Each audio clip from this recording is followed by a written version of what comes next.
Welcome back to Studio Chatter. Every new year, just about everybody sets a goal to get more healthy and trim. That usually lasts a week or so. Today, we have Stephanie Ewell with us, and she didn't give up. Welcome, Stephanie. Hello. Welcome. So fun to be here in person. Beautiful eyes. Gorgeous. That's right. You guys are too kind. I'll have to coming out more often. Oh my Thanks God. for having me. Oh, yeah, so so glad. exciting. Good. I think we have to mention she's a fan. She loves us. Major right here.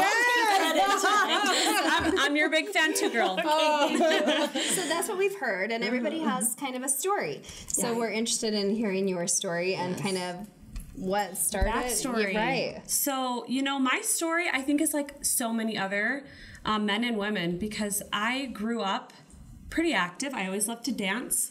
I played soccer. So I always found an outlet that was, activity for my body. But just as much as I love doing those things, I love me some food. So Where did you grow up? I Where's grew up home? in Metro Detroit. Oh, okay. So Michigan. Okay. Yeah. Okay. Cool. I came out here for college, married a Utah, decided to stay. So here we are raising our family right here in Spanish Fork. That's lovely. So yeah, I have 5 little kids. Wow. I was one of those crazy people that had 5 kids in a short time. So I had 5 kids in 6 years. So it was just like nursing or pregnant. No twins. Oh my goodness. Good so girl.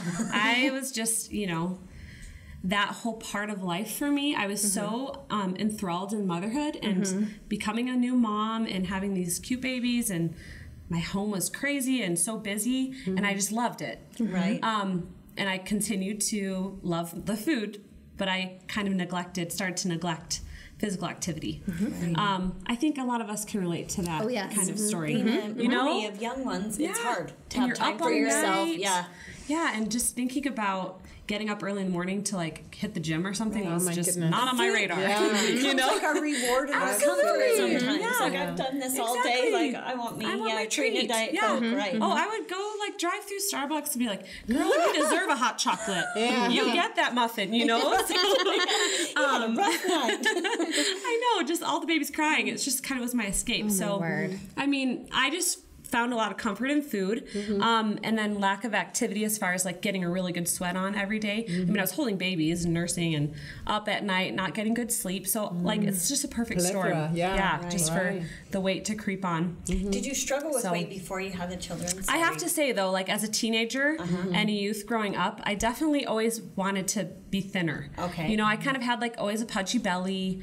I feel like because I was active and I was young, that it was able to kind of like stay a little bit in control. All right. But yeah, I definitely was always like, if there's a big event coming up or for my wedding, I was just like, you go into crash diet mode, You knew what to do. Yeah, I mean, I was that slim fast queen. Save all those calories for like one meal or whatever, and nothing was really, I don't think, mentally, emotionally a healthy way or a proper way to go about things. So what switched? What was the breaking point? It might have been late to the game, but I just, like I always tell people when they ask about my weight loss journey, I think there's never a better time than now. So it just kind of happened where I think a lot of things, the fact that my baby just turned 1 and I was, just around a birthday. So, you kind of get in those moods where you want to have a good change. And it was like, I didn't really have the excuses anymore. I knew it was my last baby. And so I was like, I'm not nursing at night. I'm not up all night. The baby's sleeping great, So I just was like, you know what? I'm just sick and tired of being sick and tired. I'm tired of being overweight. I went from, at my wedding, I was around 160. And at my last baby, after he was born, I went up to like 205. So over the 5 babies, that 45 pounds, 50 pounds just crept on. So I feel like what I like to share with people is my story and kind of my solution. It's not one size fits all. Right. Sure. Yeah. So I really encourage people, find something that you're passionate about, like something that it's not a sacrifice to get up in the morning and go, or it's not like, like you don't dread it at all. So that might be different things for a lot of people, but for me, I kind of stumbled into a local gym here in our community, and it just was a new program that they were starting, similar to like a HIIT, kind of CrossFit-y, but a little bit different. And I had read a lot of things where it's like you get your heart rate up for 30 minutes, get a really good sweat, and that's kind of what I aimed for in the beginning. at that same community, gym kind of family, I learned a lot about healthy eating. And over the course of the last 2 years, this whole idea of wellness, you know, not just how I'm eating and not just the exercise, but the whole bit, like the happiness that comes from taking care of ourselves. That was kind of true. So your kind mindset of when it clicked. also changed, right? Yeah. Wow. You're a different person here too. Absolutely. Do you feel like you're projecting yourself different to your kids, to your family, to everyone around For you? sure. I do think that there is a confidence that grows when you kind of find yourself proving to yourself that, you know, this kind of person that I always felt was out of reach to become. Right. Like you kind of start getting these little glimpses. Like when I had 1 week down of commitment and I was getting up every morning for a week, holy cow, that just gave a huge boost to my confidence, because I was like, I can do what my mind wants me to do. Like, I think for so many years, a lot of us tend to like put ourselves down. We don't think we're deserving. We just think that that's like a different life like that you'll never have. And I was there for a long time. And so when it got to a point where I just found something that was fun, and then just, you know, that week turned into a month, turned into 2 months, and then it was like, wow, look at Stephanie. She like goes every day, and it just totally boosted my confidence, you know? Wow, what am I becoming? And so I definitely have to say, having a community around you of supportive people, surrounding you and lifting you up and like encouraging you is a huge piece. And you've now joined up with Spanish Folk 17, is that right? Yeah, Got a so I'm new super position or excited. something? Yes. So how did that come? How did that materialize? This new passion that I've found of wellness in general, taking care of ourselves, mind, body, and spirit, I actually kind of felt like a little prompting to reach out to Spanish Fork Community Network. And I am a big fan of your show, as you know. And so I was just saying, you know, I've had this transformation with health and fitness in this last 2 years, and I'd love to, you know, if any way I can share about that kind of journey and help people feel inspired and feel like, you know, any of us can do that and reach for our goals and our dreams.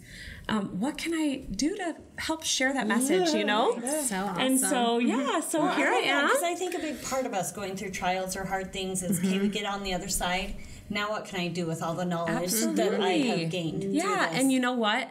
And how rewarding it is to be able to share it and say, you can do it. You know, Absolutely. I've been through it too. A huge tool for me was social media, using that kind of supportive network that's kind of part of that community that I kind of tapped into. I also felt like before and after pictures, although it's really kind of, you know, could be humiliating or embarrassing to take that before picture. To me, I was just like, you know what? I just need to be vulnerable and I need to be honest, and this is where I am, because the next picture is only going to get better, you know? So I just kind of started this pattern of like wanting to reach for that me in a month, you know, there's that me in 2 months that's waiting to just transform. So, and it went from, I'll be honest, those initial goals were like, I just don't want to be fat anymore. Like I feel tired. I feel out of energy. I just am not confident with my physical self. And so those initial motivations turned into, I just want to be able to lift a heavier weight next time. I want to be able to do a burpee. Like I want to get on that box jump. So I know, right? Things that I could never do. That kind of replace those motivations. And I'll tell you what, when you have motivations in that way, instead of like a vanity motivation, those things like come and go. They do. So I found a lot of success in like aiming for these long-term goals of betterment and wellness. And so I'm so excited with our new show, Be Well Spanish Fork. Back to that, Sister. We're going to talk all about not only burpees with you. Girl, we're going to be out there. What are some of your plans with the show? So I love the passion side of wellness, it being mind, body, and spirit. You know, we're going to talk a lot about physical health, nutrition, ways of incorporating healthy eating into not only our own lives, but our families' lives. Emotional wellness. You know, we live in a community where like all different ages struggle with all different things. So we want to be able to tap into how can we help our youth emotionally and wellness-wise. Families, you know, marriage and relationships. The elderly, like we want to be able to like apply to everybody, and just how can we all be a lot happier. I would definitely. I can't wait. I'm excited. Good. It's gonna be huge. Yeah. Thank you. Yeah, really good platform. I'm looking forward to it. Yeah, that's that'll be awesome. We're good. looking Be forward to well watching Spanish you. at work. Yes, Yeah. and Right. Tune in. pumping some iron with you. Yeah, girl. Not Can't the wait. butt piece, but anything else. Thank you for having me so much. Yes, we'll Yes. look forward to seeing good you to again. meet you Thank you guys. so much. Thanks, Steve. We're not done yet. Stay with us.